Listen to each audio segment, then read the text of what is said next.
ပြီးခဲ့တဲ့ရက်ပိုင်းကရေကြီးရေရှမ်းမှုတွေနဲ့ရင်ဆိုင်ခဲ့ရတဲ့မြေပုံမြို့နယ်ကကျေးရွာတချို့မှာနောက်ဆက်တွဲအနေနဲ့တောင်ပြိုမှုတွေနဲ့ရင်ဆိုင်နေရတဲ့သတင်းကိုတင်ဆက်ပေးပါမယ်။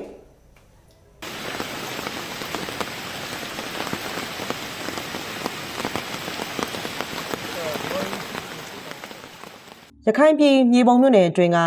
ရက်ချောင်းစညင်းနဲ့လေးတောင်ကျေးရွာတွေမှာပြီးခဲ့တဲ့ဩဂတ်စ်လ6ရက်နေ့က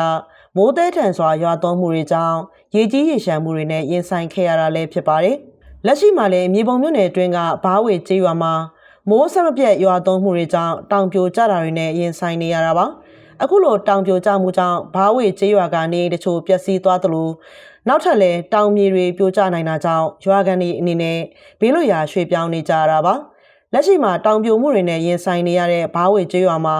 အင်ဂျီ120အထိရှိပြီးချင်းလူမျိုးတွေနေထိုင်တဲ့တောင်ပေါ်ကျေးရွာတစ်ခုလည်းဖြစ်ပါတယ်။တောင်ပြိုတာတွေကြောင့်အိမ်အောင်စု90လောက်ဟာနီးစပ်ရာဆွေမျိုးတွေနေမှာပြောင်းရွှေ့နေထိုင်နေရတာပါ။ဒါအပြင်ပြောင်းရွှေ့နေရတဲ့ဒေသခံအများစုဟာလက်လုံလက်စားတွေဖြစ်တာကြောင့်စားဝတ်နေရေးအခက်ကြုံနေရတယ်လို့ဒေသခံတွေကပြောပါတယ်။လက်ရှိအချိန်ထိလည်းမိုးရွာသွန်းမှုနဲ့ရေစီးပြင်းထန်မှုကြောင့်မင်းများမြို့ပေါ်နဲ့ကြောက်တော်မြို့နယ်ကလဒန်အမြင့်အနီးကကျေးရွာတချို့မှာကမ်းမပြိုကျတာနဲ့နေအိမ်ပျက်စီးဆုံးရှုံးမှုတွေလည်းရှိနေတာဖြစ်ပါတယ်။